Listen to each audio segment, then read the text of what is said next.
why I should get back into Destiny perspective, where you guys have already continued investing. So first off, the best reason why is to stop being a bitch and get in here. I'm joking. Oh, it's getting spicy. Good God.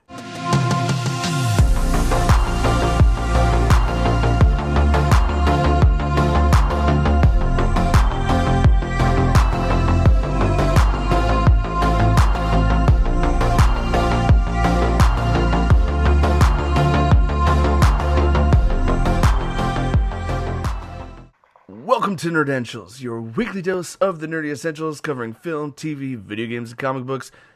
More so video games lately. But I'm your host, Joe Tweeten, and tonight we're joined by two geeky gamers for a very, very special episode where we're going to very specifically talk about a very particular game. Guys, joining me on the one side, we've got the Nick Thomas. Hello, peoples. Welcome back, Nick. What's up, Nick? And guys, I said we were going to have rotating faces and potentially guests. So today is no exception and the beginning of that trend. Today we have the infamous Brayhan of Destiny gamer fame. Welcome, sir. Thank you. Thank you for having me, guys. Dude, so anybody that's watched the show or listened to the show for the last year has probably heard his name come up a few times. We've referenced him a couple times. Yeah, Dr. Brayhan. Yeah, dude, it's good. And that's officially your current running gamer tag, Dr. Brayhan. That's correct. Yes. Right on, dude. So, what I like to do with new faces is ask what your background is in nerd pop culture. We're not talking nerd pop culture, but kind of like what makes you either the gamer or who you are. What makes you the nerd in your life? I play the didgeridoo. I don't know. I don't know. I mean, that could be like a crossover, maybe like nerd hippie kind of thing. I play hacky sack. Nice. Not anymore. Not anymore. I'm just kidding. I don't do that anymore. We stopped that. We cut that out. I missed that actually. Honestly, I kind of. What's your current? Well, yeah. I mean, go on. As far as the initial question is concerned, I mean, I've been playing video games my entire life. I'm a little bit older, so I had the original Ataris. Word. I had. Subsequent to that was, the Nintendo system, Super Nintendo, PlayStation 2. It wasn't actually until, and then I had a long, expanse of really not playing video games. Then I got an Xbox probably about 3.5 years ago, nearly 4 years ago. Very good choice. Yeah, and I had never played. It was always me and my friends getting together, basically playing fighting games, Tekken, etc. Mainly Tekken. But and I'd never had a headset. I never talked to anybody. I never was in a clan. None of this stuff. And that's. But I have played video games my entire life, and I love them. And I love Destiny. Just want to let you guys out there know, I love Destiny. It is so ironic that you share that. Oh, that's one. I'm sorry. No. I'm sorry. Strike one. I'm joking. Oh my God, dude. My first time. Hey, stoic passion. It's all right. It comes out. Yep.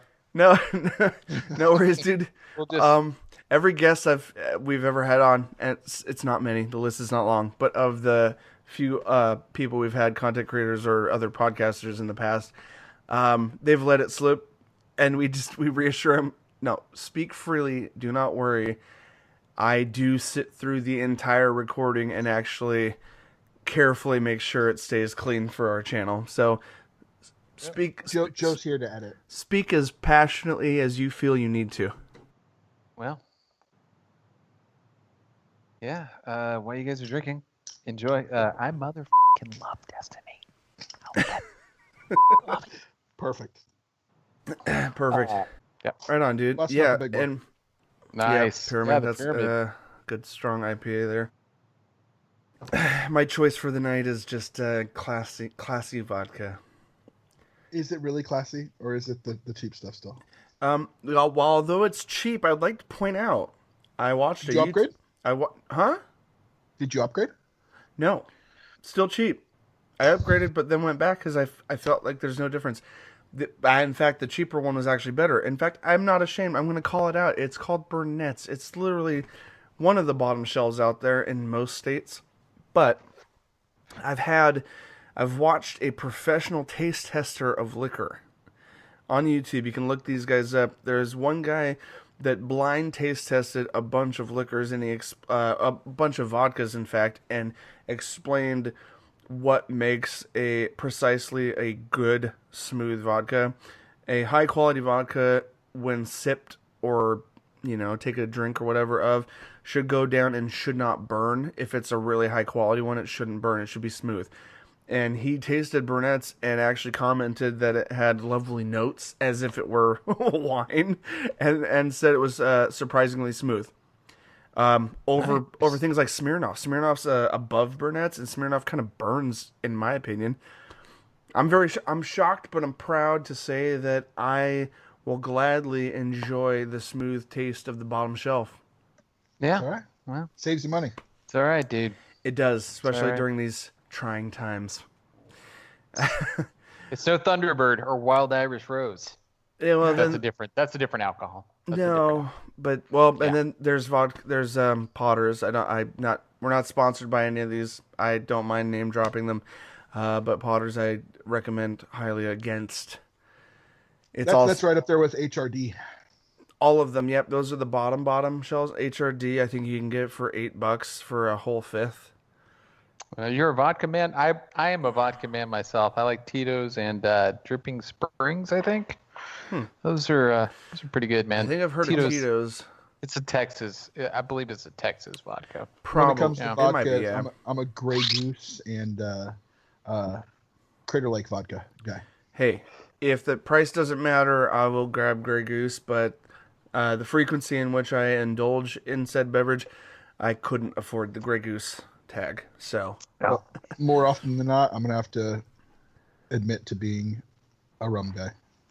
you do. In fact, the proof is in the pudding of our own episodes. You guzzled a little bit of the rum cut 2 episodes ago. So, Brehan, if you haven't seen that one, you should go No. back 2 episodes. I'm gonna have to look at that, dude. They were talking I'm- crap, so I tipped back the bottle and did about half a bottle in one chug. He did in one chug, and then he was slowly declining in cognizant quality throughout the Yeah. episode. I bet. He survived the whole episode. It was amazing. Like, as far as sticking with it. Anyway, There was even a few moments of clarity when I read that long thing, and you're like, "Dear God!" yeah, anyway, too much reminiscing. Always fun. Always happens when we get together. That's all right. But we are here for a very special topic today, guys. This is going to mark podcast episode 97. Brehan, you have joined us for number 97. Sweet. I Uh, like it. yeah, dude. In about 3 more of these episodes, we're doing a special reunion episode. I've got 2 of our original cast members from year 1 of Nerdentials coming back for a little round table nostalgia. With the rest of the episode being a massive blooper reel of the last 4 years. Awesome, dude. So if you're Sounds like a good time. Yeah. So if anyone out there is new to the Nerdentials movement, check out the 100th episode special. Oh, that is a nice background. That looks really comfy. I'm just getting on my pillow. Getting on my pillow, man. So many things come to mind, and I'm drawing a blank. You're just cuddling and spooning with the My Pillow guy. Yep, it's perfect. just me. It's just me and the my pillow guy. Just hanging. Hey, bud. So, to our listeners out there that only listen to us on audio form, you really should come to the YouTube channel and check out the visuals this particular episode. There may be more than a few shenanigans had. The YouTube. Oh, yeah. It's very I've got- nice. The Got a YouTube's is couple of, nice. couple of different backgrounds I'm going to be sharing this evening. Perfect. Some of them will actually be on topic. It'll be good. Yes, good. Yeah. Excited Yep. we are. So It's almost like Destiny that you've actually joined us here. It's foretold. Bro. Wait, Destiny. Is that Bro. what we're here to talk about? I believe so, yes. nothing to do with my or Nick's backgrounds in any way. None. Yeah. But having completely lied through my teeth about that, guys, let's jump into the main. Is this where we do the gay talk? Because No. I was told there Oh. was going to be gay. It's throughout. Don't worry. Okay. It'll be peppered in. Don't worry. When do It's we here get and to there. the gay talk? Because I got some stuff for that. I'm ready to go. I'm ready to go. I got my notes. Oh, sweet. So let's Nick, he's got notes. get in. I I know. got notes. Actually, I didn't make these. Nick's the brains on this deal. So a lot of notes here. I roped him in with the notes for the Mhm. show. Oh, did you? Yeah. Are there actually things in there, or is Brayhan pulling my leg? No. For the sake of the joke, I'll cut out my question if it's Which- absurdly no. misleading. Which leg is he pulling? Probably the third one. Oh, If we're honest, it's probably my hey-o. third one. All right. Spicy. Okay. What I was trying to do is create a segue for some sort of splash animation that I haven't even created yet. So, guys, here's the main topic.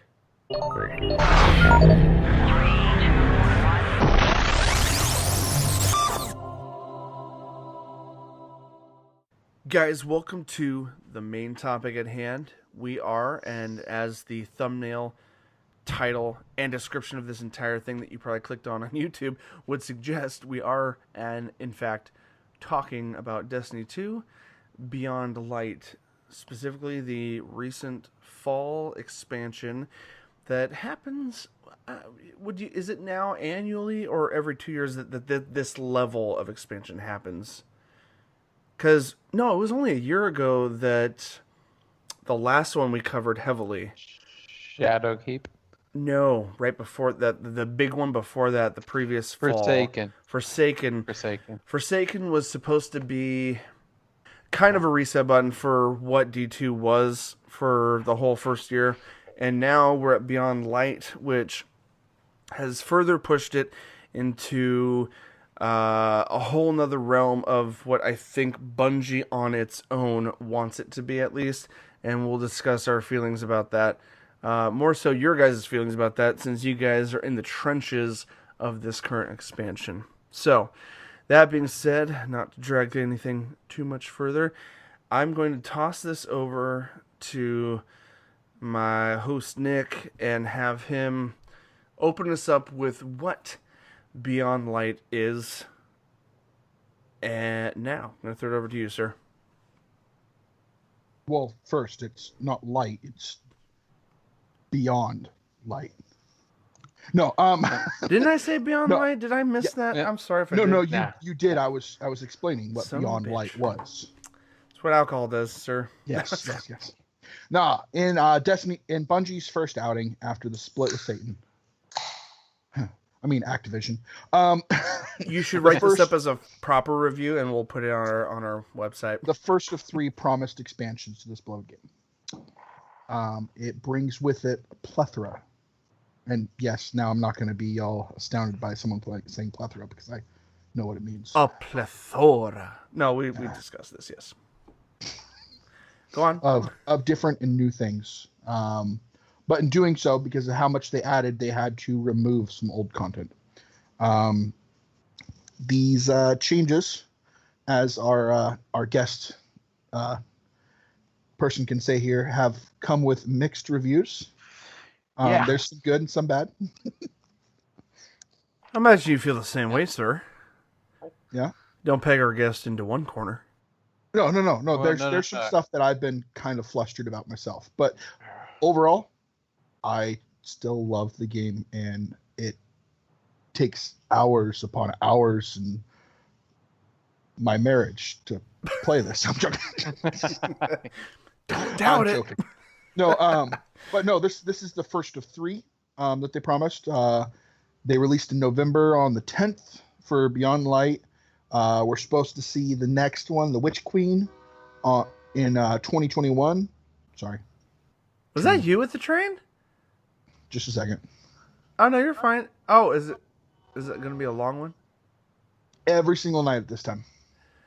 Oh, I'm sorry, dude. We've drugged this out till 11. It's now 11:30/1:30 a.m. for our Texan here. Yeah, it's fine.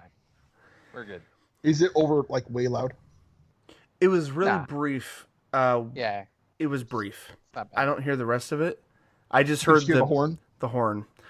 Okay. Back to that guy. We're gonna have a rotating theme with Brayhan. The Witch Queen in 2021, and the last of 3, Lightfall, in 2022. They haven't announced a sequel to Destiny 2, which I'm kind of excited about. Hopefully, this is the 10-year game they promised us in the original. That's going to be an interesting conversation to have. Oh, yeah. Now, let's keep moving forward. I want to go back to that idea of sequel, not sequel, but that's for another time. We're here to discuss Beyond Light for sure. So go on, dude. Sorry. All right. So the best place we could start with this is not what's new, but what they've taken away. And Nick, You mean like the Warlock melee? Hey, since right now I'm keeping all this in right here is that since we did not do that spoiler warning, let's let everyone know that we will put a spoiler warning up once we get to the new stuff. But right now we're just talking about what's gone.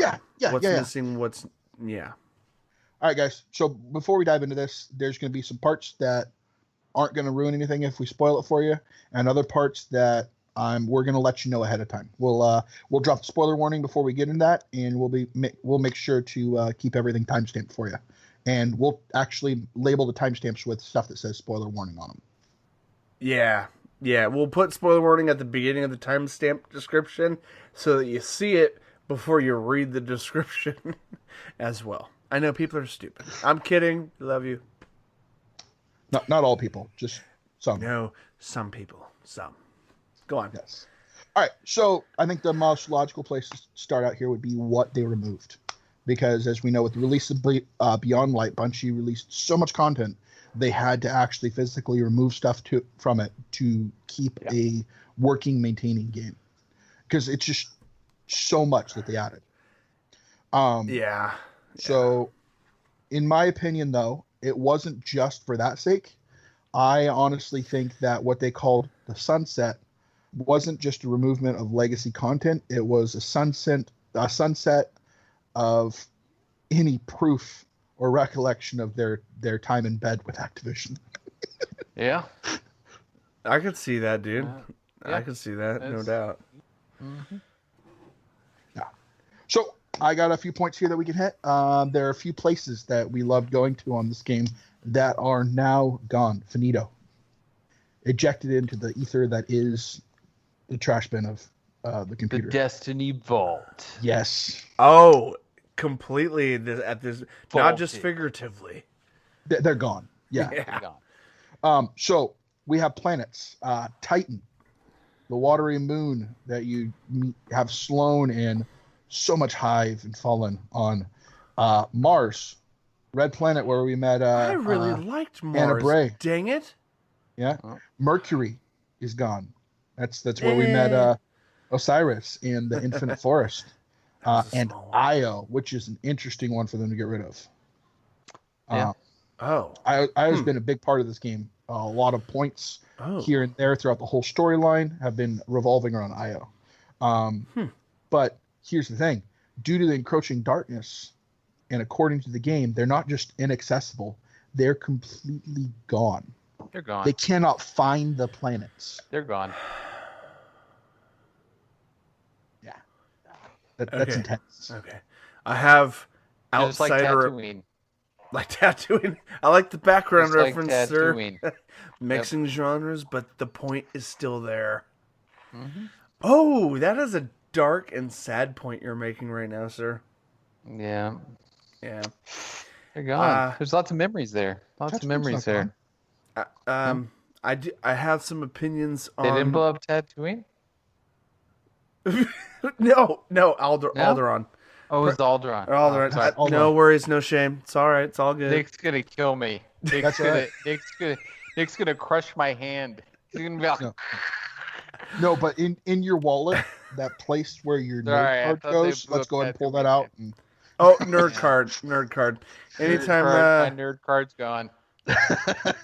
until the next brilliant moment where you stun us with some nerd knowledge, you do have a chance of earning it back. Okay. We're just messing with you, It's a man. joke. But It's a joke. you stumbled It's a joke. upon one of my Scared now. deep dark favoriteest universes and IPs ever invented. I know. I'm a Star Wars freak. Sorry. Oh, That's Green right. Day. Okay. Good old Green Day. Yeah. Yeah, if you guys are not on YouTube, you should check out YouTube right now. There's a lot of rotating themes going on with Mr. Brayhan, our guest, I don't want to be an American idiot. as well as the Pillow Man. Yep. No, don't. Hey, Bray, don't ever feel put out by, I don't know, anything. The nerd card, I've had the nerd card taken away from me by them. Still haven't gotten it back. I don't know about that, I'm Nick. never gonna get it back. Those sometimes things are lost. They cannot be gotten back. Much like the planets. Let's move on. On Yes. Destiny. Good That segue. we lost. Good We're not segue. getting those back. Along with those planets, there's a few locations we lost too that we all know and love. The Leviathan is completely gone. The barge, though it is there, it is inaccessible for us to actually use. It is, when you play the game, you'll find out. Interesting. And along with the Leviathan, the tribute hall is gone. Yep. Where we like to test out our guns, see all these cool things, refill our ammo between raids. Damn it. Yep. How We extreme call it can I make the my armory? How extreme can I make my frown right now? That's pretty good. That's not bad. Oh, But go on. along with these planets, locations, we also lost a few other things. Strikes, 7 to be exact. We lost Savathun's Song, Pyramidion, Tree of Probabilities, a Garden World, Strange Strain, Will of a Thousand, so no more fighting gigantic worms, That's fine. and Festering Core. But everything else makes me sad. Yeah, these were all strikes that we all enjoyed, and along with them, we also lost their strike-specific weapons that went with the Nightfalls. Yeah. Yeah. Sure. Now, other than strikes, we also lost some raids, which are a big thing. Yep. We lost 4 raids, which also means the ability to grind your way through and get the weapons from these raids. Now let's get this right though. Yeah. There's a bright light. Go ahead, Brown. You know. The kiosk in the tower. I don't remember. I haven't even actually used it because I've done all these raids. Yeah. And I've taken the time to get the exotics, which you were just referencing. But go ahead. Yeah. Any of the exotics you missed out from these raids that are gone, like the Anarchy, 100K, all these things 100K you can still get, can't you? Yeah, that's still there. Yep. Yeah, 1,000 voices. Yeah, Last Wish raid is still up, so you can still get that. We lost Scourge of the Past, Eater of Worlds, Spy of Stars, Crown of Sorrows. Yeah. Gone. Bye.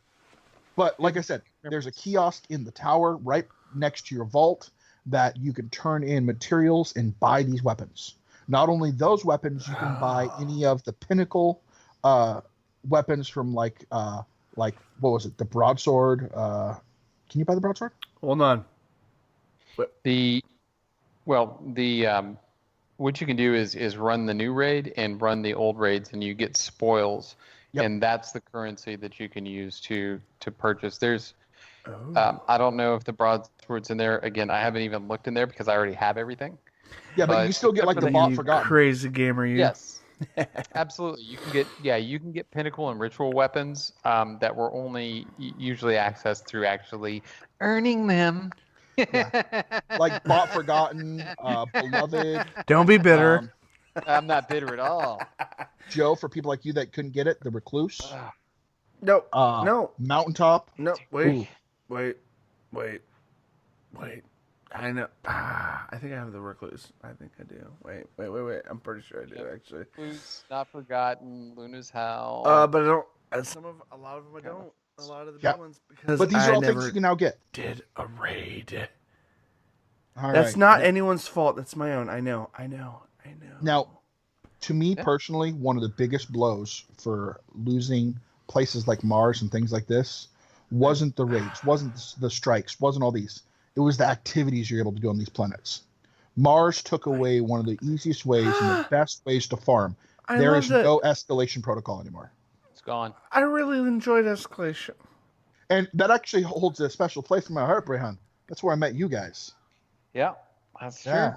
That's very true, man. It's Yep. Nick, you, me, Yeah, and we had Matt, to. We had to. and we Yeah, all do because we that had to do too. those lobbies where you had to talk to the message the blueberries via Xbox and then split up your team because Bungie didn't see fit to allow it to be a 6-man type of deal. Right. So, yep.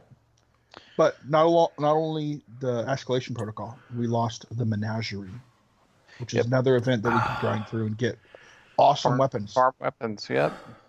Black forges are gone. Yep. So that's where you got your stuff like the Jotun, the Izanagi's Burden. Those are gone. The legendary weapons from those are gone. My facial reactions are dramatic because it's how I truly feel, but I also understand I didn't put the time in, so I can't be that butthurt. Now, one of my favorite dungeons actually to play in. I'm not sure it was considered a dungeon or a exotic quest. Whisper of the Worm. Yep, that was a great place to farm kills, to do catalyst for your weapons. Yeah. So is escalation protocol, for that matter. What's Nick? You know? Nick, what was your beef about it? No, it being gone. It's sad that it's gone. Oh, yeah. You got your whisper, right? Yeah. Yeah, because I got. They pared it. They pared it down. But really the only sort of amalgam that we have is the Altar of Sorrow. There on the moon. That's the closest you can get to it. But I actually enjoyed Escalation Protocol a lot more, and even the sundial events. Those were I liked those. But that's right. They'll probably come out with something similar. We'll get something because in the last few releases, they've released different things like this so that you can grind through stuff like this. I think where we're getting some of this was more like we'll get into that. But yeah. What's disappearing? Let's finish that up. Yeah. But that's the end of the disappearing list. We got raids. We got the planets, activities, strikes. They're not disappearing, but they're still their light is capped. A lot of the old legendary weapons, a lot of the weapons from the first few seasons are capped at such a low light that they're not even usable in. They made it so you don't want to pursue. Yeah, they're not usable in in-game anything. Anything that's light level gated, they're unusable. So. Side note, dudes. I get it. That's the name of this kind of game. It's an ever evolving, constantly moving forward type of game, and I don't know. Like my schoolboy wish list is like, and I'm sure every fanboy wishes, especially during the times where we enjoyed some of these things. These Whisper of the Worm acquirings, the toaster, hello, Jotun. Like, holy crap. Yeah. Like, it makes sense. I get it. Here's my, outside opinion before we go into spoiler warnings here is that at some point, yes, they do have to cut things out and rotate in new things. And I get that. If you want to keep something going for years and years, you can't just keep piling and piling.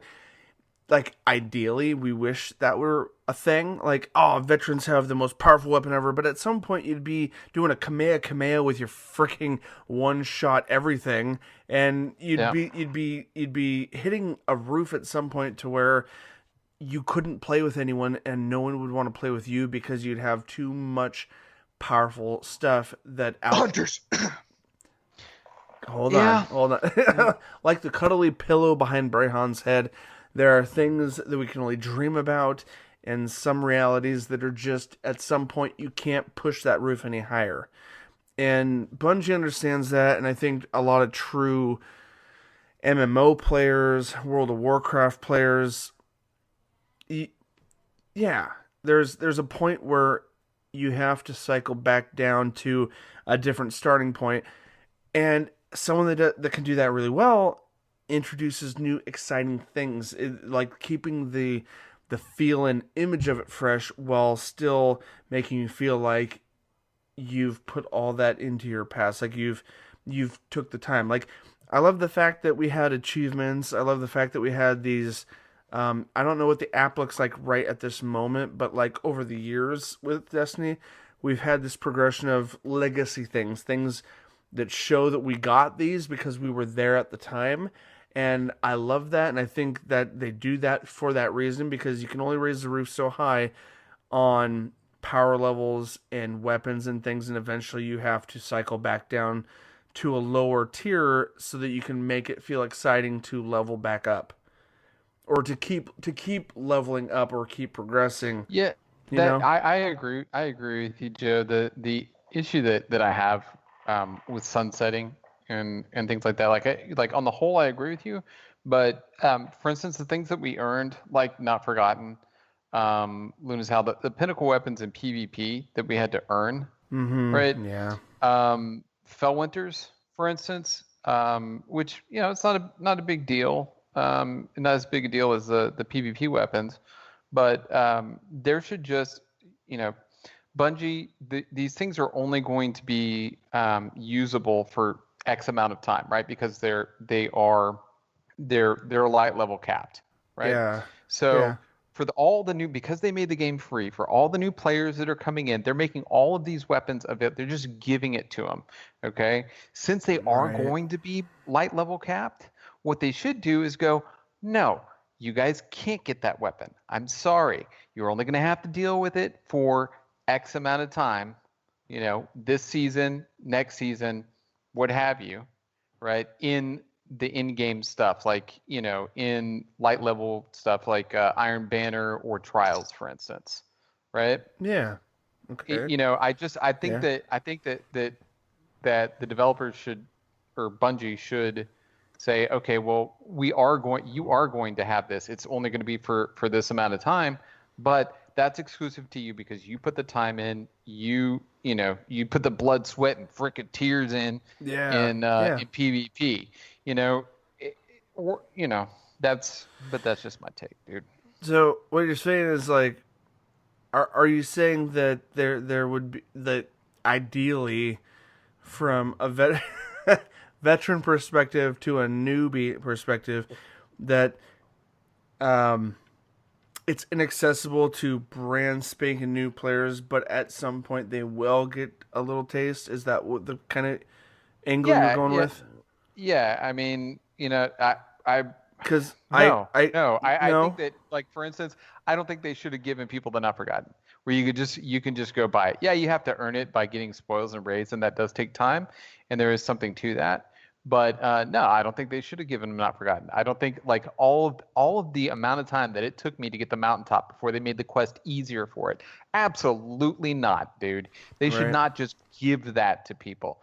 It's like, you know, old Robert Smith over here is like, man, I've lived the life. And like young Robert Smith comes along and he's just like, hey guys, how's it going? Oh, hey, oh, look, I got everything. It just doesn't work for me, dude. I love Doesn't the work for me. reference. It's wonderful. Doesn't work for me.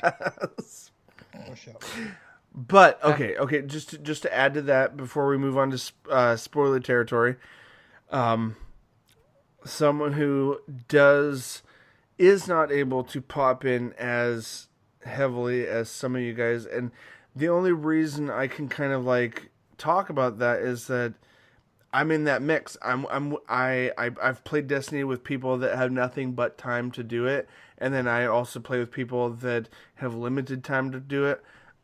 So what you're saying is not that they can never ever experience it, but in an ideal setting, do you agree at least, Brehan, in some way that if the developers could, in an ideal dream world, allow the players that want to pursue that cool weapon that you, who's been on it for 5+ years to 8,000 hours played,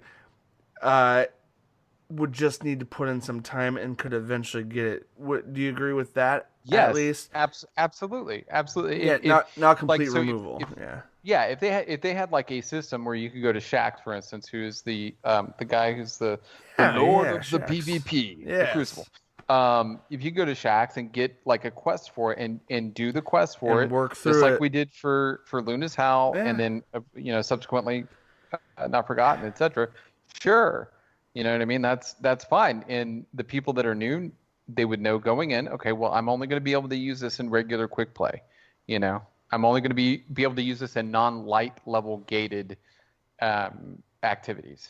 If they Right. want to do that and they want to experience that, then sure. Right. So that's I'm on, fine. But I'm on the I same don't think page you with should just you. be able to go and buy it from a kiosk, dude. No, It really, oh, you that's a thing. See, that's the thing I didn't realize. Yeah. There's Yeah. certain long-term things that are now available just to purchase if you have the points or money or whatever. Well, you have to put you have to put Some time in. time in. So the way that it works is that there's a spoil system. You get spoils from doing the raid. For instance, if you do the Okay. raid on your character, then you go do it again, you actually will get something from the chest, which I think is a really cool idea. Right. I really Okay. like that. Yeah. I think that it should be, and some of the things cost quite a bit. Right. But I've played the so PvP many weapons MMOs. should But- be a partition for the PvP weapons and the ritual weapons from before. And That's all. and a complete side note that's best saved for a completely separate discussion. Like so many Destiny fans, I would probably agree with me on some part of this.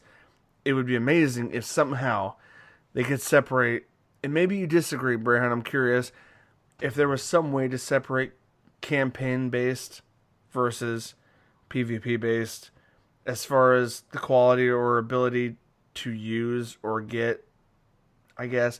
I'm making it really vague, and that's a whole nother discussion that could happen, right? No. I understand what you're saying. Though. They definitely should, And maybe it's because of the separate the sandboxes there a little bit more. and maybe it's hard because remember, Activision was controlling a lot of what Bungie did, and same with the game engine. Maybe they've expressed this. They've been pretty open over the last couple years that there are limitations. You know what I mean, with the sandbox between PvP and.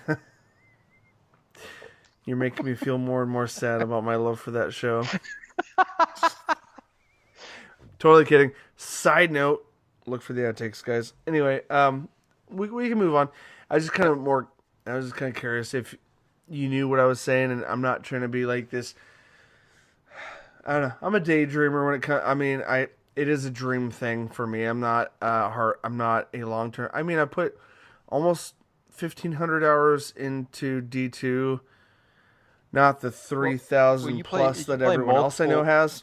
You play multiple games. It's part of the channel. Yeah. And I get that. And there are people that are in our Xbox clan that play multiple games. I have no idea how they can keep up with it. And while playing other things. Kudos to you, man. I mean, honestly, I got enough time for COD and for this game, and maybe a little something on the side. But it's mainly Destiny, man. No, dude, it's a good point. It's funny because Destiny was a game that I was always fond of wanting to invest time in. Like it was always like, oh, that's such a cool game because all my buddies, my immediate buddies, Nick, Lynn, Matt, all of them were pumping time into it when it first came out. And Lynn and Matt were some of the longer runners, and you were a recent acquaintance I had made who had put a lot of time into the game. And it's one of those things that was always like, yeah, you know what? I spent a long time just playing a lot of all the current stuff, and then I was like, I really want to be one of those guys that's invested in something because I really just want to get lost in something that's fun. And Destiny 2 became that, and then I never pulled away from it, but it was also one of those things where I'm also a variety gamer at heart, so like I was also like, at some point I'm realizing I'm missing out on other things. Not that it's a bad thing to be invested in this thing, because that's why we're here. That's what we're talking about is Destiny. Absolutely. But Yeah. so anyway, it's an interesting topic to throw back and forth. But I think, sir, if you're down for it, because we could talk at length and go beyond about the back and forths here. But I think let's throw out the spoiler warning, dude, because we're about to jump into some new stuff. Yeah, now that we've talked about the stuff they've taken away, let's get into some meat and potatoes of the new stuff. All right, here we go, guys. Here we go. Warning. Spoiler alert. Warning. Spoiler alert. You have been warned.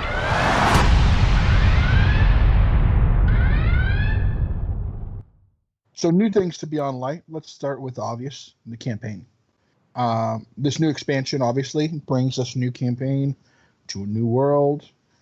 We get to see some familiar faces and some new faces and some familiarish new faces that are not exactly new, but old and new and more new. Never thought we'd see them again, but yes. And here's the thing. I have an inkling of some of these things, and although I'm not into it, completely fine with spoilers, I do still plan on playing. You better. I'm going to delete my characters to play with you. Dude, the artwork in the campaign alone, dude, it's absolutely amazing. Like it's beautiful. The new campaign brings us to the moon of Europa. And we are here fighting with both Varix and the Exo Stranger that I'm pretty sure the last time we had a Destiny conversation, I asked, where the hell is the Exo Stranger? Are we ever going to see her again? And Bungie must have listened and they answered this question. Yeah. So, yeah, we got Exo Stranger back. We got Varix, our very awkward and lovable. Is he more awkward now than before, or is he the same? He's autistic, dude. He's a straight autist, dude. He's way up there on the spectrum, bro. You've assessed this and you've concluded. Well, yeah, absolutely. They've actually changed him and gave him a little bit more of a tick than he used to have. Where before, when you're talking to him, he just talked, but now he talks and does these weird little bug clicks and chirps. Sure. I am so blown away by this. I want to see this. Yeah, but it definitely gives him more character, and I'm okay with it. All right, dude. Damn. Instead of just that awkward, like, Varix Shatner pauses. In the pauses, there's the clicks and the bug chirps. I love it.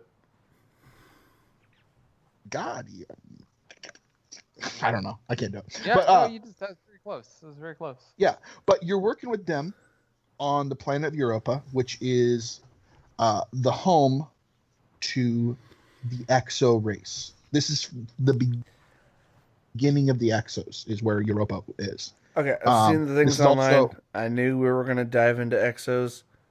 Go on. Sorry.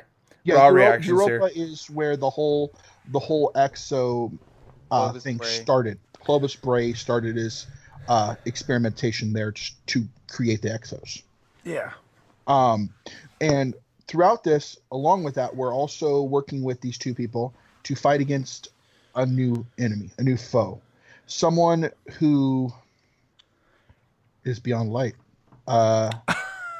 In the last what? Yeah, in the last expansion, we worked through all these things, and we had our villain there, the Shadow Keep and all that. But this, we actually run into someone who has powers like Guardian, but the opposite. Where this last set, we've been working through all this whole thing with the darkness coming and the darkness wanting to give us the gift. We weren't the only ones. Ooh. So now we are fighting the Alinsky. Alinsky, is that right? It's Aramis is it's a fallen Alinsky or Alinsky. Yeah. I'm pretty sure it's the Alinsky. That's how you spell Which it here, is anyway. the larger people of the fallen, the larger creatures of the fallen. What Mhm. Varix is, what your captains usually are, the Alinsky. Yeah. But Yeah, the I've heard leader of this. this, the new Kel, is Aramis. But she harnesses the power of darkness, which we later learn is called stasis. Because Ooh. quite literally freezes things and puts Yep. things in stasis. Mhm. But yeah, along this journey, we also get to learn to wield it ourselves, to fight fire with fire, so to speak. So, Ice. before we jump into... All I know is it's frosty. I know. It is. Hey, before we jump into the list of added things, as far as the campaign goes, because even though we're now in the spoiler warning section, I'd still like to leave the conclusion of whatever you guys have experienced, vacant.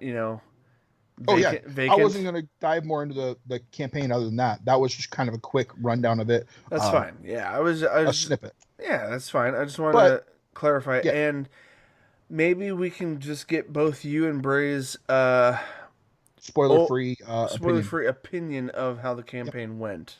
I was actually just about to ask him. Yeah. Yeah. As far as the campaign goes, it really added to the story.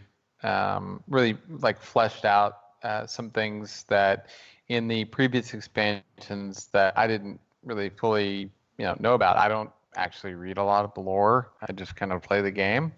And Right. I mean, full disclosure. Nothing wrong with And that. it's the best game I've ever played, without a doubt. I love the game.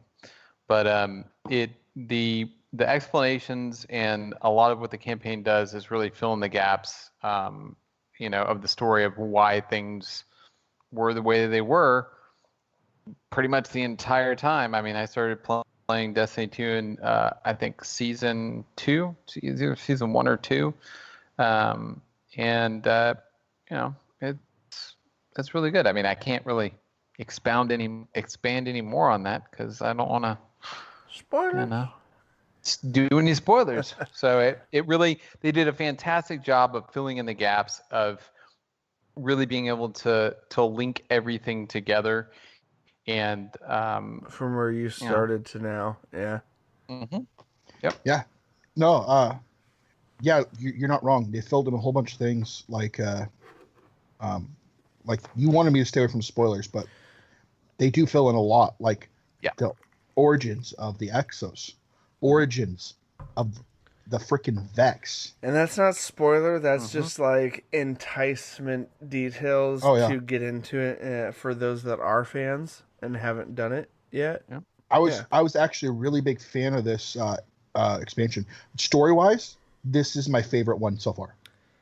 Damn. Personally, sir, for you, that I feel that's high praise coming from you. Well, in the years that we've played Destiny together. Yeah, as you remember, Forsaken, I felt the same way, but that was also spurned by hate and them killing someone. But that's besides the point. Yeah. But this had some aspects that felt a lot like Forsaken. The whole steps we had to go through to get to the end of it, but it was a new story. It was different. Yes, we had some of the same characters, but they gave us new types of these villains. We had to finally contend with something that had the same power as us. Mm-hmm. It also opened up the fact that it opened up something that we haven't seen yet in all these games. It actually portrayed weather in this, which is weird. I've read up on I've storms. read up on dynamic weather, and actually experienced that in the literally first half hour of the main campaign, you get a snowstorm that kind of pushes you around and literally blinds you from what you're shooting at. And so I did personally experience that already in the main campaign. What were your thoughts from both of you guys on I guess the rest of the campaign with that? It played a part. It definitely, they used it to obstruct. They used it to bring up the ominous points of the story. Like this whole storm will be having, all of a sudden it clears and you have the Nexus in front of you. You're like, what the hell? Where'd this come from? They used it well to tell the story and paint a picture. Mm-hmm. Yeah, not really on the same point, but the soundtrack to this expansion is absolutely fantastic. I mean, On point. Yeah, I used to listen to a lot of electronic music, ambient music, and stuff like that, and they knocked this one out of the park. I mean, it's actually, I never thought in a million years that I'd be like, oh, I think I'm going to buy a video game soundtrack. Yeah. What? Yeah. And Nice. yeah. I mean, it's that good. And, the visual elements, the dynamic weather, along with the music, it really creates a mood for it. And it's fantastic, man. That's really good to hear. Yeah, I like that. Yeah, and the journey that you go through learning these new powers and the apprehension behind it, you can actually feel this almost tenseness to the storyline as you're going it's through foreboding. Yeah. Yeah. But yeah, no, it's definitely a side of the story that I'm glad they decided to go. And so far, for the storyline, for the PvE aspect of it, Bungie is on point and is going in a good direction. Okay, so Nick, so you guys just gave us a pretty good streamline of the campaign.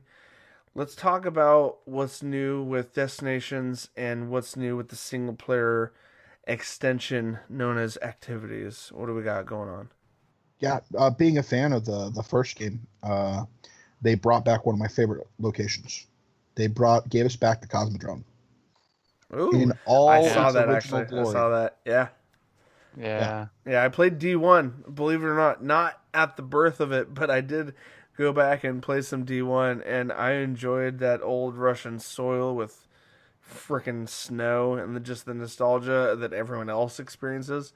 Mhm. So it's cool that they brought that back in to the main area. I say they brought it back, they brought the complete thing back.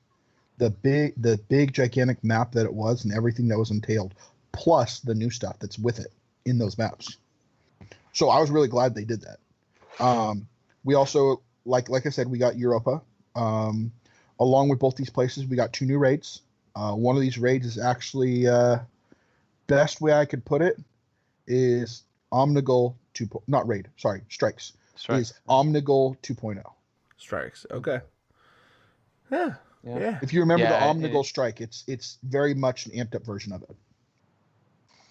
Yeah, and even for me, man, the Cosmodrome, it was very nostalgic, Joe. I mean, just going back there and remembering, like, when I first started out, not knowing, what the heck was going on, man, and just kind of bumping around in there, and it's great that they brought it back, man. I love that because really and you said you were like primarily a D2 origin player. Yes. Like you never got on the ground with D1.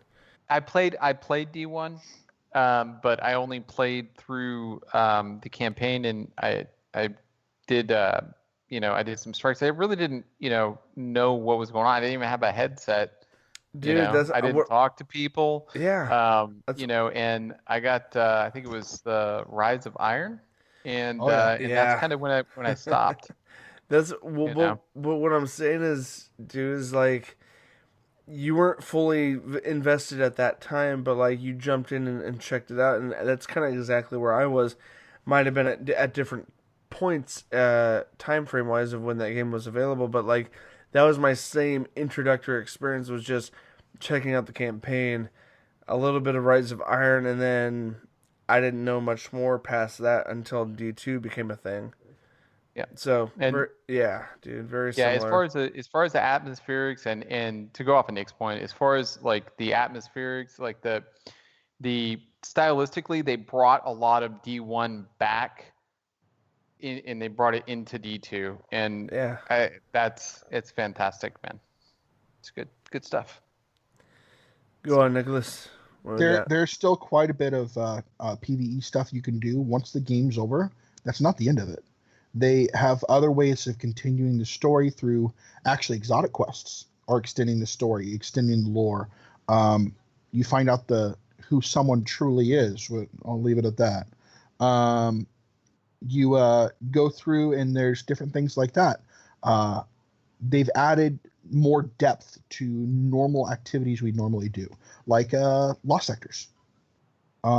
They've given us variable difficulties for lost sectors, and these lost sectors with those variable difficulties switch every day, so it's never the same one that's going to be able to make a heroic or legendary. Hold on. Elaborate on the everyday rotation. What is that? That's shocking to me. What does that mean? Well, each day, you'll have two lost sectors. One will be a 1250, and one will be a 1280.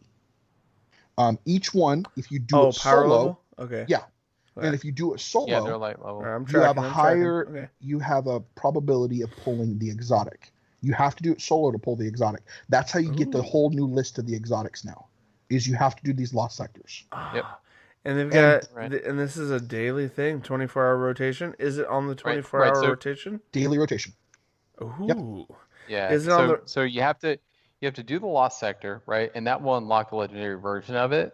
And it will, like Nick said, either be 1250 or 1280, right? And since you don't have the new exotic in your loot pool, that will be the first drop that you'll get. Ooh. And it really did remind me of D1 a lot, in that, strikes in D1 were a lot more challenging, and this really brought that back and made it fresh. So is that a 10 a.m. Pacific, 12 p.m. Central Time drop thing, or just whenever you received it on the 24-hour loop? Like, what's the loop on that? I don't know when the rotation time is, but I do know that every day it's something new. And I'm usually playing at night. And I've played till 2 o'clock in the morning running the same one, and it still hasn't changed. So but it's usually changed by the time I get up the next morning. Probably, and even with resets, because 10 a.m. Pacific was always the normal reset, so that makes sense. If you're a late bird, it wouldn't probably matter, but it's every 24 hours for you. Yeah. When you look at them, it'll have a new symbol over it, and it'll actually tell you what exotic piece it's going to do, whether it be a head, a chest, an arm, a leg. It lets you know ahead of time. So you're like, okay, I haven't done a chest for this person. Let's go in here and try to pull that. I haven't done the head for the new exotic for the hunters, for the Mask of Bacchus. That thing's awesome. Yeah. I love that. That's really cool. Yeah. That's awesome. But it gives you a reason to grind these out other than just grinding. You're actually for a specific reason. I want to do this to get this helmet. I want to do this to get this arm piece. And they're a little bit more involving than original Lost Sectors that we think of. Dude, Lost Sectors were cool and different, but like what you're saying is it's more integrated into something that you can pursue. Lost Sectors always offered that side thing, and it always felt like it was just a forgotten side quest in an MMO. But what you're saying is there's a lot heavier integration with that, and so that's really cool to me, who has dipped out for a minute and wants to come back. You know what I'm saying? And to keep us running, they have other activities for us. One that me and Brehan run quite a bit, Wrathborn hunts. What? What are those? Oh, you threw me off. Yeah, Wrathborn hunts are a new thing. again, this will be a spoiler warning that you need to be prepared for. Oh, we threw that alert at the beginning. We're fine. Well, I'm just saying on this one specifically. Okay. Wrathborn hunts, you have a new vendor. This vendor is new, but not new. Ooh. He is someone that we know and someone that we despise, but we have to learn to work with. Oh, no. Wait, can I take a guess? Yeah, go ahead, guess. Is it the brother of that one? Of Mara? Uldren Soph? Mara Soph? Yeah. No, it's not. It's I the crow. know Sorry. It's the crow. Cut that out. I know he comes back. Yeah, no, the crow That's not is this. actually... Crow is a revived version of Uldren Soph. But as you know, snap, when Guardians come back, they don't have their memory. Okay, I know. So it's not that. him. It's really. It's not So him. it's someone new. It's him, but it's not him. I know it's not him. I know. But these Wrathborn hunts, he has worked out a way to majigger things together for hive relics. Jimmy Rig or Majigger? What do you want to go? We're gonna go with majigger. Okay. Yeah, that's a good one. That's a good one. Okay. Yeah. Yep. But he put this item together called a lure, which brings in these people that are the Wrathborn hunts, and brings in the people that you are actually hunting.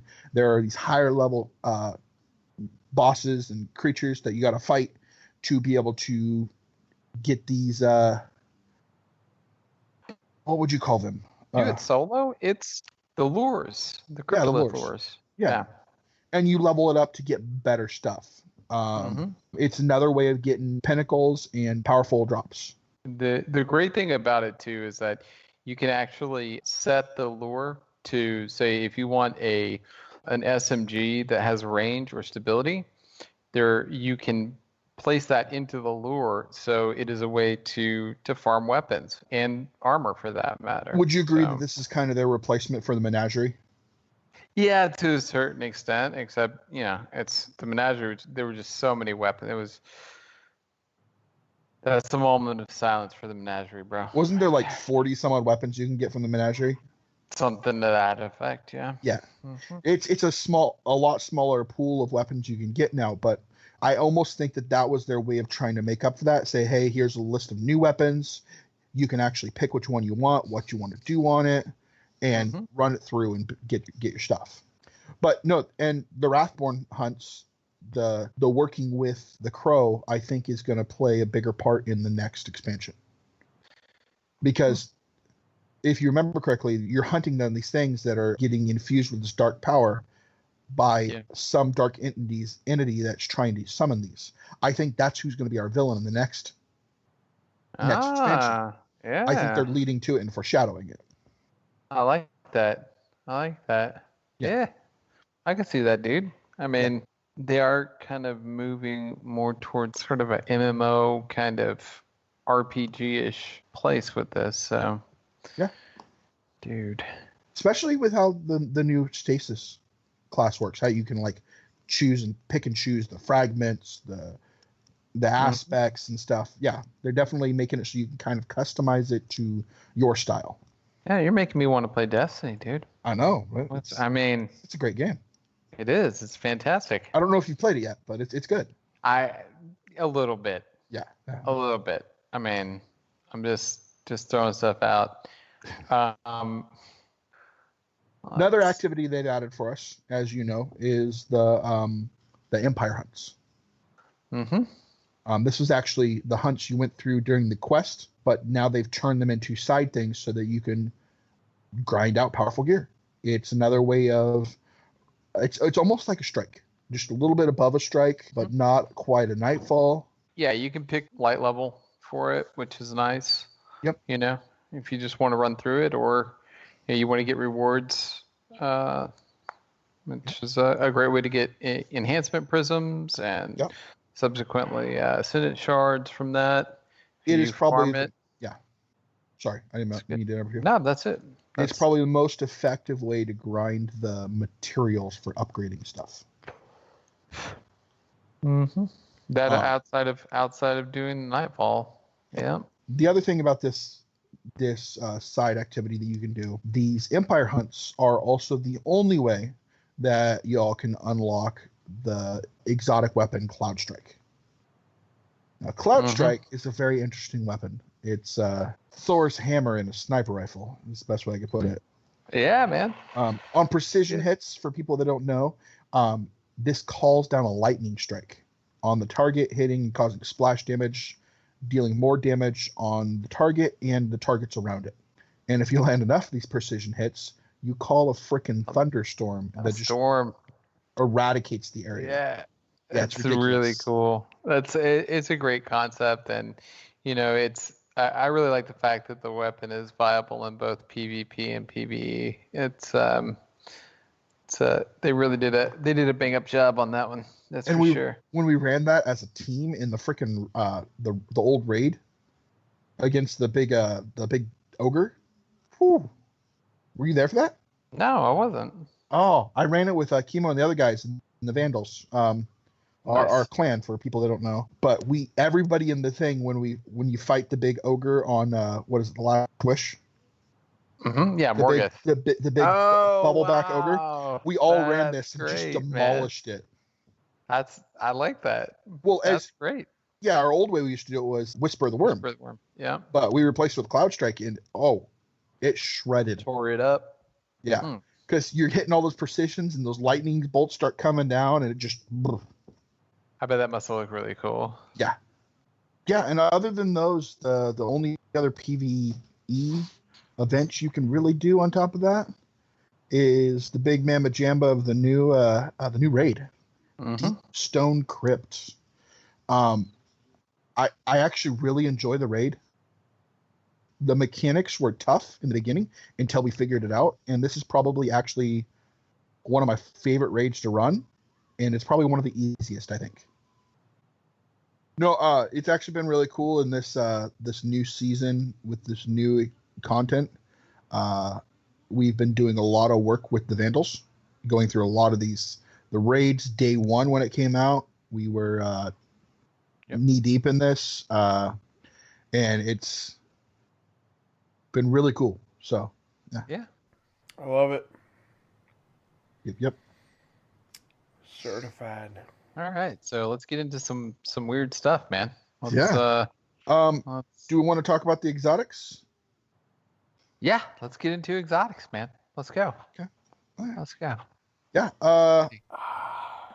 So there's really no time to explain what's going on. No time to explain. Oh. I enjoyed that, Nick. Yeah, I'm glad someone. You don't let Joe give you any crap about that. I enjoyed the heck out of that. No Time to Explain is a brand new exotic. Well, new to us, not so new to the Exo Stranger. If you remember correctly, from D1, this is actually the rifle that the Exo Stranger ran around with. The one where she open a portal that would shoot bullets from. This is that weapon. You actually get that ability now. After landing precision hits, it stacks up, and after it gets to a certain amount of stacks, it opens up a portal of yourself from an alternate reality, and it fires upon your targets. Yep. As a pulse rifle. It's ridiculously awesome. It's cool. It's very much like I don't play Warlock, but it's very much like Arc Buddies. Yeah. What? Yeah. Yeah, it's very much like Arc Buddies. And the awesome thing about this, this, they fire faster, and they're a little bit, I don't know if they're more accurate, but they definitely fire faster. Yeah. And the awesome thing about this weapon is if you paid for the deluxe version of this, is it just it's a season pass, isn't it? Yeah. If you paid for the season pass, you get this early on. If you didn't, you have to wait till later in the season pass to get it from the regular non-paid season pass. It's a great weapon, and you're actually seeing it a lot in play right now. The time to kill in it is fantastic. I think it's a 0.67 or something like that, and that's not even with the Arc Buddies, we'll call it, procced. Yeah. So yeah, it's a very very precise pulse rifle. Anybody that likes pulse rifles of the kin like what would you compare it to? Yeah. To me, I would compare it to damn it, what's the name of that pulse rifle? The one that heals you when your friends die. Oh. I don't remember. Are you talking about Vigilance Wing? Vigilance Wing. Ah, thank you. Vigilance Wing. It's accurate like the Vidgewing. But obviously it missed that doesn't do the one. 5-round bursts. I missed that one. It's still there. I mean, I know. I meant. You just miss it because you don't play. No. Yes. All that. I miss it. Let me rephrase that. I miss the meta. I miss the meta of that weapon that I was never around for. They did do a lot of work on weapons like scout rifles, hand cannons, and pulse rifles. They're all back in the meta. Are you telling me it's time to come back? Oh yeah, they it's really definitely coming. balanced the PvP sandbox quite a bit. There's still your 900 RPM SMGs and your 600 RPM auto rifles, but Sure, you're able to compete now with them. Oh my god. Some of the other exotics. One of the exotics is you actually have a quest to get it. The Lament. Ooh. I got to talk about this Lament. Yeah, go for it. Jump in. Okay. Get the bleep ready. Okay, here we go. It's a chainsaw sword. Yeah. Oh, I've seen the pictures. Say that again, Nick. It's a chainsaw sword. Oh my god, your words cut so deep. Just like its ability. Oh, dude. And it probably has the highest damage output in the entire game. Everyone said, oh, you know what? The falling guillotine is ridiculous. Someone actually did a breakdown of the weapon with this. This damage from the new Lament sword, if you rev it up and do what you're supposed to, outdoes in one hit what the whole combo of the falling guillotine does. One hit. I was gonna, if anyone would wonder if my screen froze, but it's got a rev mechanic where you hold the shield and you actually hear it like rev up. You hear like a Banshee's wail. Called Banshee's wail. And after you get it to that point, you let go with the RBs and you do the quick slashes, and then you do the main one, which does like an uppercut spinning somersault thing of Hadouken. I just want anyone to know that right now Brayhan has entered into the Matrix mode. Secondly, because of my green screen, it looks like I've entered into the throw my arms back on a couch mode, which none of you can see. No, you're like, come at me, bro. Kind of, it's like this. If I throw my hands up, like up here, like, as your little chicken arms disappear. Looks nice. Yeah, bro. No. But the Lament quest story is actually kind of cool because that actually gives you some background lore and actually ties you into something that's so crazy and new with the new expansion. It's definitely worth playing through that quest. If you get it, grind it. It is definitely worth it, and it's awesome. The cool thing about this Lament too is it eats through anything with shields. That's its big perk. That chainsaw just like butter. Yep. Any type of barrier champion, unshielded, combatants, forget about it. A brig, forget about it. You know what I mean? Minotaurs, yellow bar Minotaur, forget about it. It's done. Lament, bye-bye. Forget about it. What Brayhan just said. And right now we're entering into our ASMR moment.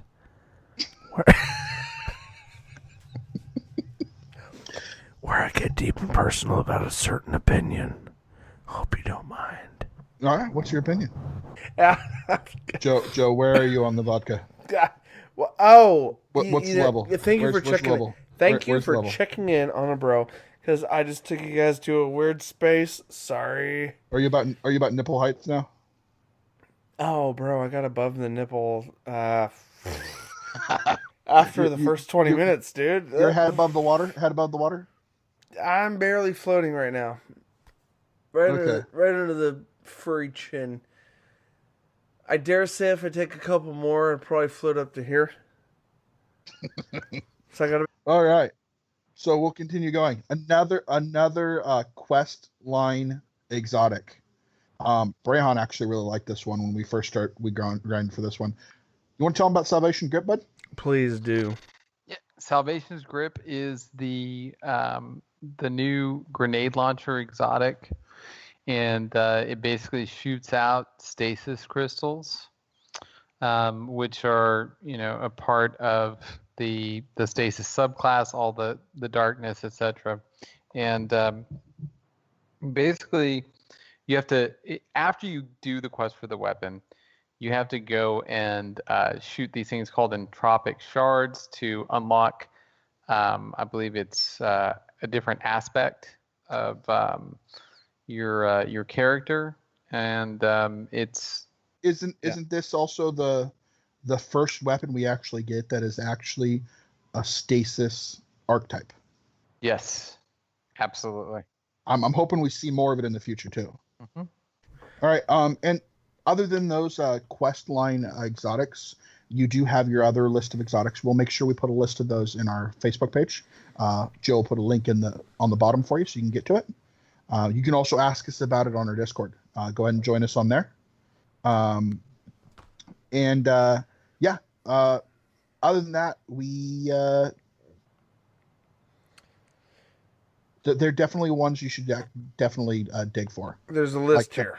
We could make this a 4-hour podcast, but we're not. We're going to jump into the state of PvP, and I know my boys Brayhan and Nick have spent plenty of time there. So guys, why don't you give us the current state of PvP with Beyond Light?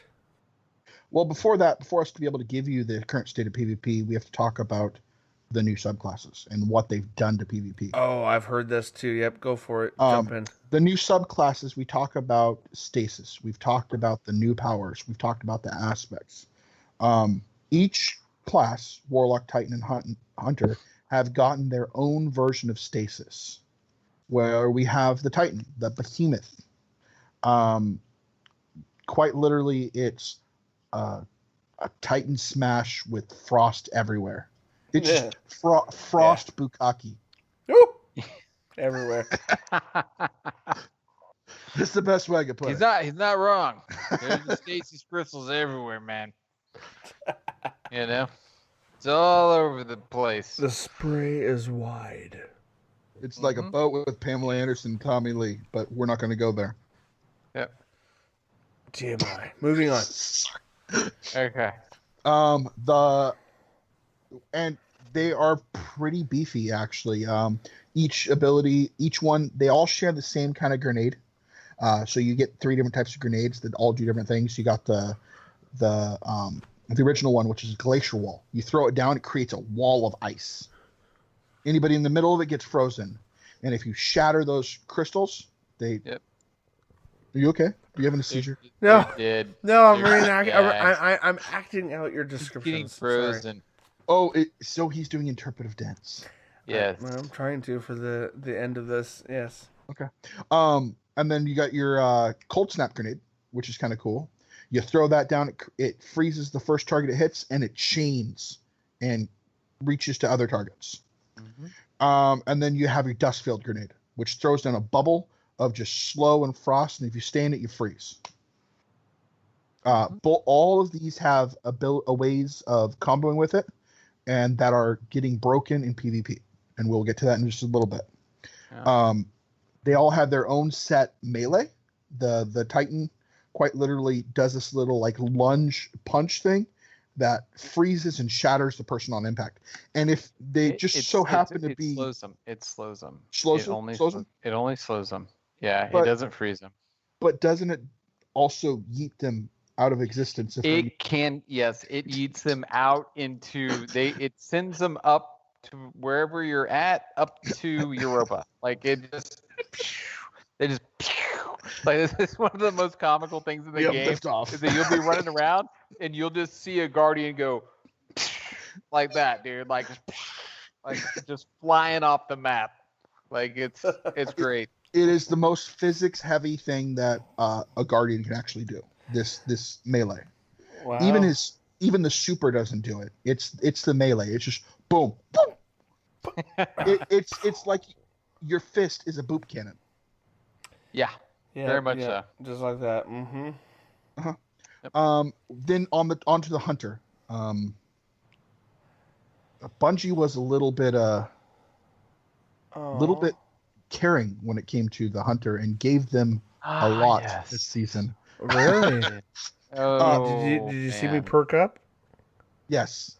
The Hunter class, with the stasis ability, I believe, and most people believe, anybody that's played the game believes and knows in the cockles of their heart Ooh. that Maybe in the subcalcular area. maybe that Subcalcular. the Hunter is broken, and pretty much most people are switching to Hunter mains right now. Yep. What? Yeah. They're super Silence and Squall. They throw down two sides made of ice Ooh. that when it hits the first one, it freezes everything. If the second one hits, it shatters and destroys everything. If it's a guardian, it deals a significant amount of damage. Right. But there's more. Wait, there's more. Billy Mays picture to show up there. They summon a freaking tornado of ice and blizzard and the squall. Just the cool wind coming out of Bungie's butthole onto the screen. I don't think I can find an image appropriate enough to display that. And just the area it covers is ridiculous. No, I got it. Travels for so long and sets for so long, it's just going everywhere. I'm gonna find a Texan tornado. That's a nice background image. That's perfect. Yeah. This is what happens. This is what happens when the squall is thrown. Oh, Yes. This is all PvP players are just like, I gotta get out of here now. Now I gotta say, one of the funnest things I've ever done is play these new abilities in Mayhem. Ooh. Yeah. It's ridiculous. Yeah, and to give you an idea of the mechanics of the new Hunter stasis, if you ever use Blade Barrage, the mechanic is very similar, except Blade Barrage is you actually throw it significantly faster, and the Silence and Squall can go way further. So. Than the Blade Barrage, but you basically boost up into the air, and then you have a reticle where you're throwing at, and then you throw one, and the second one goes a little bit further. And it does not have the tracking of Blade Barrage. No. Which I am glad that Bungie did not do that to us. Yeah. No. Yeah, They give the hunters everything. Yeah. They give the hunters everything. That's all right. Like we said, they all get their own melee. The Hunter melee. Yep. They have shurikens that they throw. The first one, if you hit them, it freezes them. Or no, it slows freezes them. The first one slows. The first one freezes. If you direct impact, it'll kill them. Yeah. And if you land bolt, and not only that, they ricochet and track to the next target. Mm-hmm. Yep, he's not lying. And it's real. I am not joking when I say that you can throw these, if people are standing still, across the freaking map. Facts, bro. Straight facts. Now here's the thing too. Like 40, 50 if they're already frozen or slowed, they do more damage. So you throw out your grenade, your dust minefield grenade, and it causes them already slowed or frozen. You throw that, bam, triple kill. Without trying. You throw down your super. Oh, people are already slowed. They're trying to run away from it. Not so fast. Bam. Team wipe. Yep. As it bounces between everything. This is fine, dude. It's fine. It's totally fine. But now we're going to get to I know this is Brayon's favorite topic right here. Yeah. The Warlock. Yeah, I'm a Warlock main. And initially... Oh wow, the salt. Initially, the Warlock melee, I believe the range on it was about 28, 30 meters, and it was kind of fast, and it would freeze a person, and then you have the aspect. Actually, on the Warlock, it's very similar to the snap grenade. That if you freeze somebody and you kill them, with your melee, then it's going to track to another person, and then it could track to another person, and then it could track to another person or guardian, and then another guardian. And I'm not going to say it wasn't OP because it was, but everybody and their brother in our clan, and I'm sure like across, I look at Bungie Twitter every now and again, and there was just the salt was flowing, man. Because the warlocks, we don't have any. I mean, we got top 3 Dom Blade. You know what I mean? That's pretty much it, man. Sure, you can use Blink if you're really, really good, right? I mean, the skill gap there is huge, okay? I ran Stormcaller for a long time. It doesn't matter. The point is that they immediately nerfed it. Within the first they week. nerfed it into the ground. They took it from a 30, right, down to a 12-meter range, okay? Now, and they slowed it down. They slowed the release of the speed of the melee down. Whereas with the hunters, which was what Nick was just talking about, they can throw these 2 shurikens, right? Well, you can throw those shurikens 40 meters away, and if you have saved up both of the charges, there's 2 charges. One slows, one freezes, right? You have to wait. When you initially load in, you don't get both charges, okay?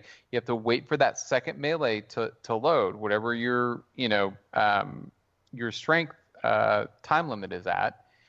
But if you can throw, I threw one like 30-40 meters, or 30-40 meters, and just froze a guy that was hard scope sniping the other day on Burnout, right? Or Burning Shrine for D1 players. And, it's ridiculous, and it's super fast. It's way faster than the Warlock melee ever was. It does not track, but the aim assist on that is ridiculous. But there's barely any tracking on the Warlock melee itself. Like, you really have to aim it, and you go into third person, which actually throws you off. Another skill gap. In any event, they nerfed the Warlock into the ground, okay? Just today, they actually expanded the range back out to about 16 meters. It was a 37% increase from what I read. But more importantly, they speeded it up too. They sped it up a little bit, yeah. But they really, I mean, it just, the thing is that when you get into it, you're excited about the new supers and all that stuff. And they gave the Titans the ability to have a lot of mobility with the slide that they have now. And they just basically screwed over the Warlocks. That's it. This is fine. It's fine. Destiny PvP, it's fine. This is what it was like the first few weeks in the Crucible. This is pretty much what it was like, and then they nerfed the Warlocks. So everybody that was a Warlock main went back to being a top 3 Dawnblade or whatever else they were running, or actually they went to being a hunter, because I'm a hunter main now. You're on easy street, and it sounds so sweet. Sorry, that's a little right. That's a little Walking Dead reference. But yeah, man, it's it's overall. They really balanced the sandbox with the weapons, but in terms of what the hunters got taken care of, because they're the most played class in the game. Well, Titans second, and Warlocks. We get what we get. It's fine. But like I keep saying, I think they're working their way through it, and they will balance it out. Yeah, I'm gonna get my coffee. How long has it been since? Grab that little cup. How long has it been since you've done the Warlock thing? I mean, Hunter. When did you switch Hunter? Me?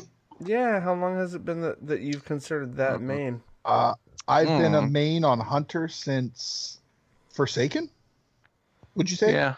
Oh no, that makes sense. I feel it was in honor of Cade. No. I started playing more PvP with the Vandals and them, and it just made more sense to play Hunter. The mobility, the ability to move around, and I didn't think I was going to make the switch from the Titan because I enjoyed punching shit out of everything. Very bold about that choice.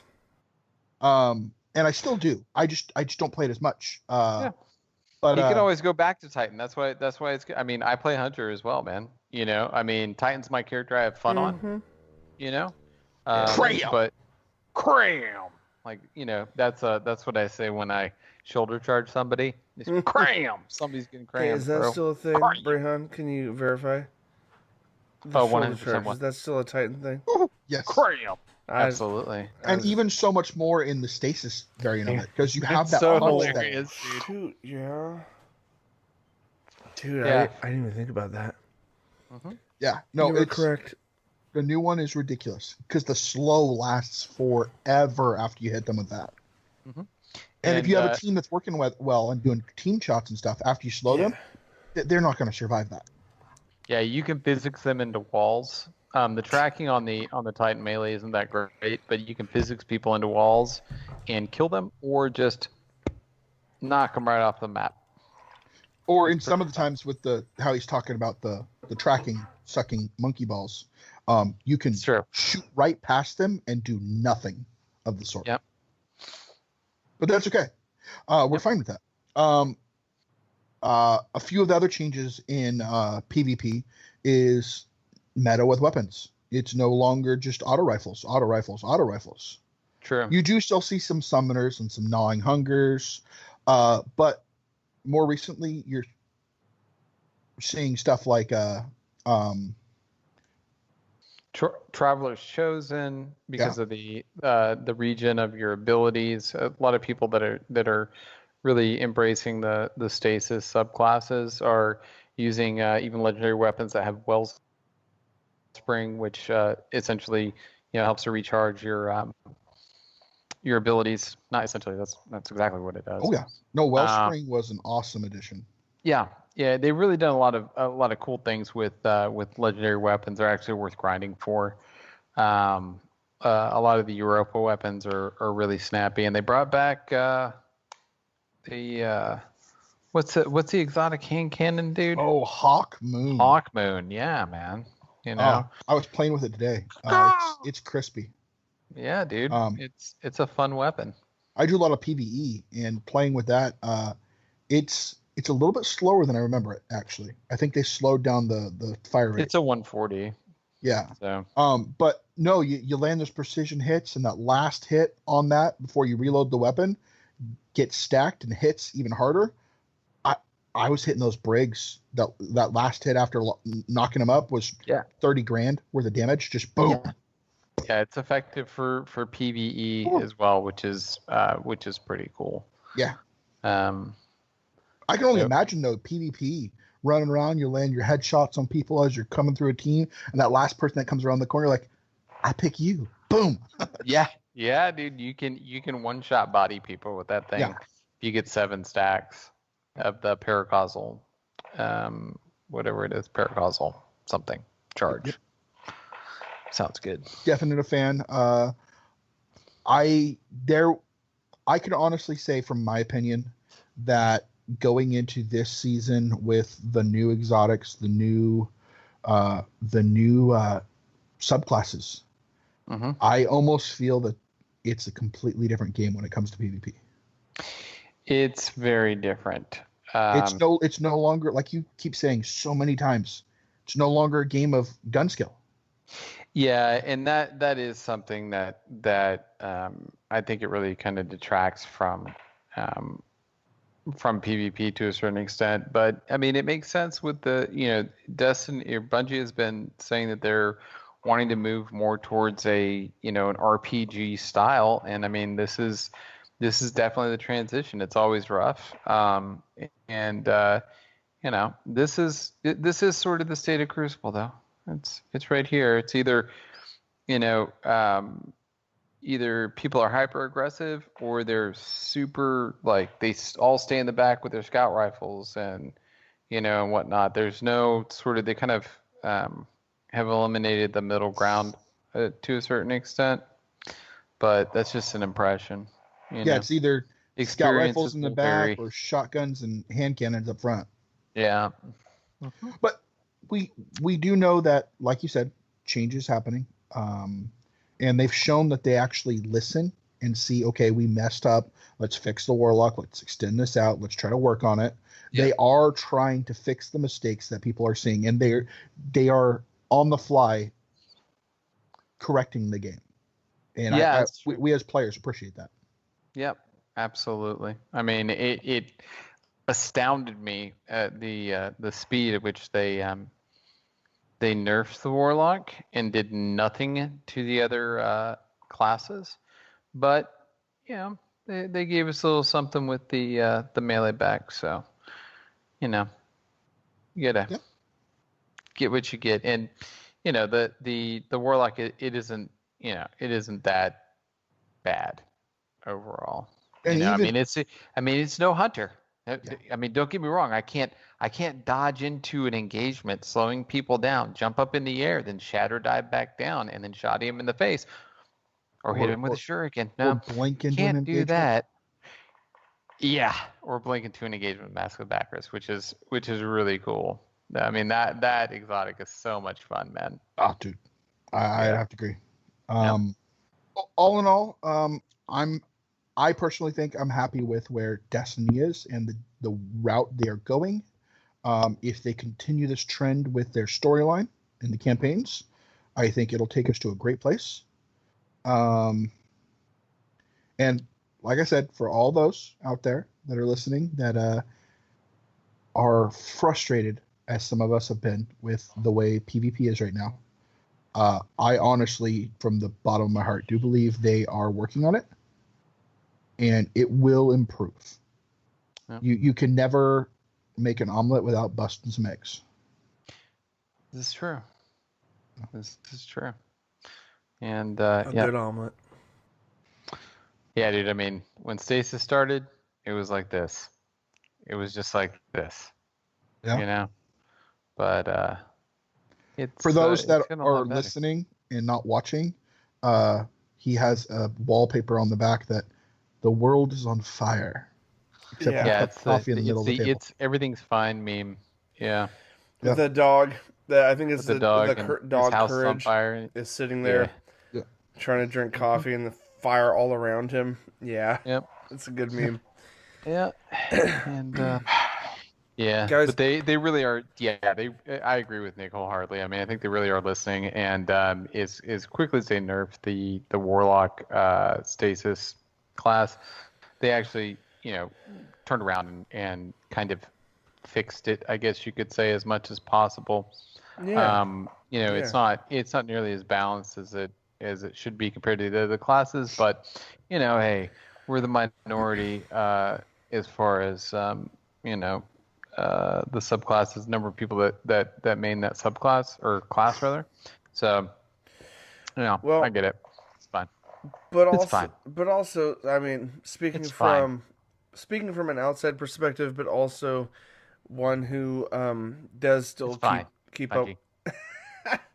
Someone that does try to keep up with certain things.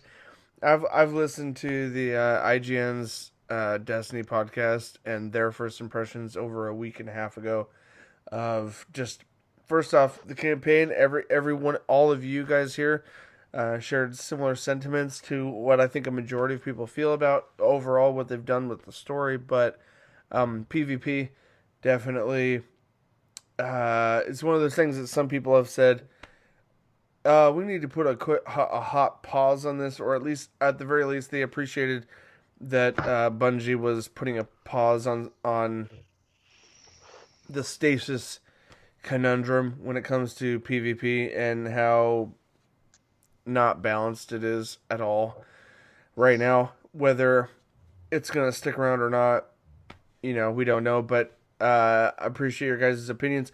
I dipped out here and there throughout this podcast because of familial things, but hopefully the edit is smooth enough that all of you guys listening or watching were able to appreciate the coverage here regarding this game.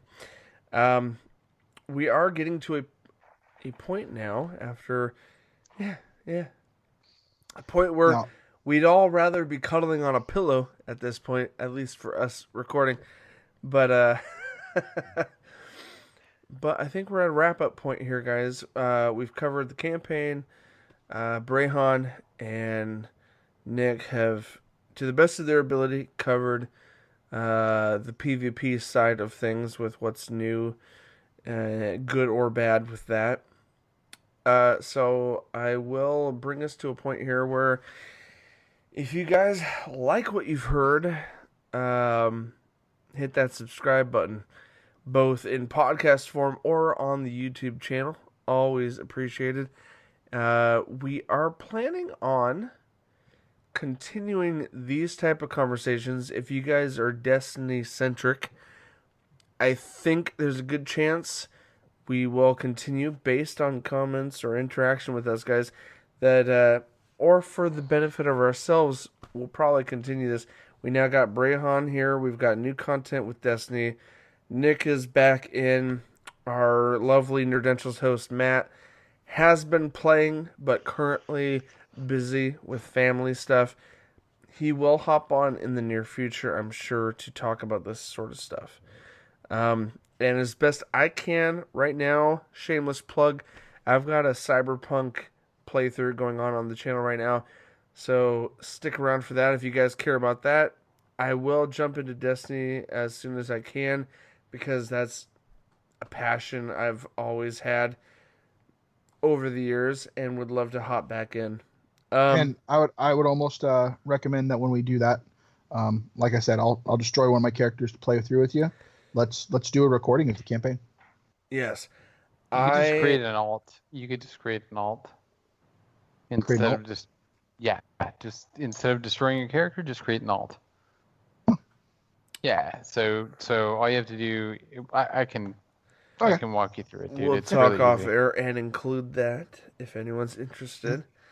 One of the things I'd like to say though, going into when this video is posted, this coming week we will be coming into the Dawning, which is the Destiny 2 holiday season event. Mm-hmm. The solstice event. Yeah, can't wait to see what they do for this, actually, with all the extra snowy stuff that they can do.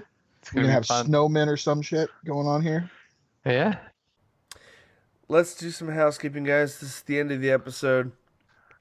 You guys can check out Nerdentials anywhere on the internet. Just Google search the word Nerdentials.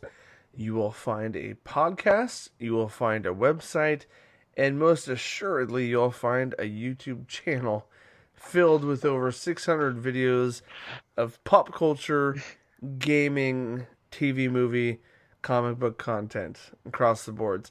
Right now we're in a very hard focus with gaming right now because of the state of the world. It's just easier to cover games right now. Everything's digital. There are no movies coming out. There are movies. I'm not ignoring that, Nick. Come on. Chill out. No, there aren't. I'm probably going to watch. Everything's I'm probably going to watch stale. it. Probably give it a spin. Yeah. You're right, Nick. I get it. There's currently blockbusters are on a case-by-case situation, and for the most part, it's on demand.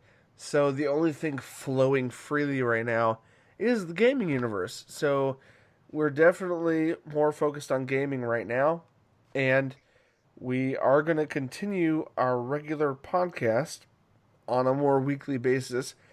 This being the first of a back-to-back, week-to-week.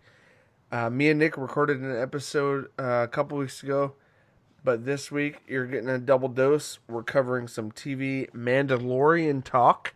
If you guys are subscribed to Disney Plus or in the Star Wars know. And then a couple days later, you're going to get this, the Destiny 2 catch-up conversation. So we're continuing all of that.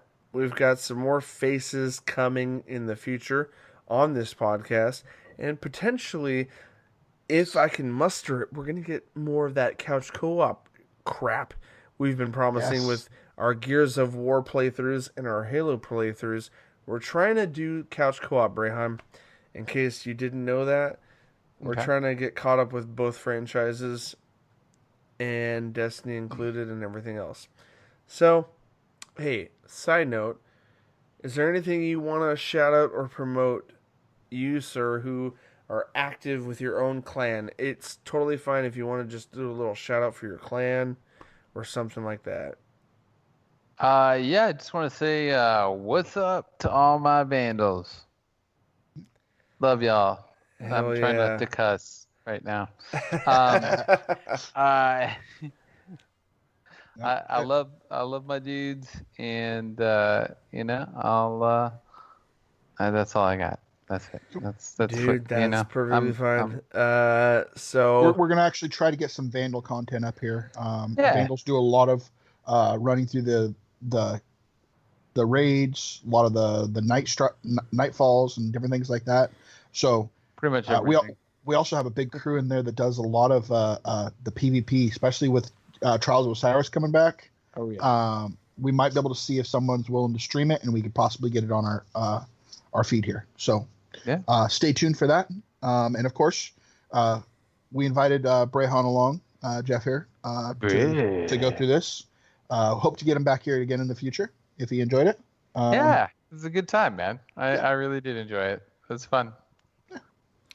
So, guys, you can look forward to continued flow of game videos. Our weekly podcast is coming back in full swing with some rotating faces and a lot of Destiny content as well with everything.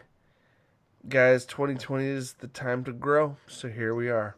We need your help. Don't forget to like and subscribe down below. Leave a comment on anything you're curious about, interested in, or something you weren't certain about during this conversation. And we're pretty good at responding right now. So, that being said, guys, thanks for watching. As always, nerds, we'll see you on the other side.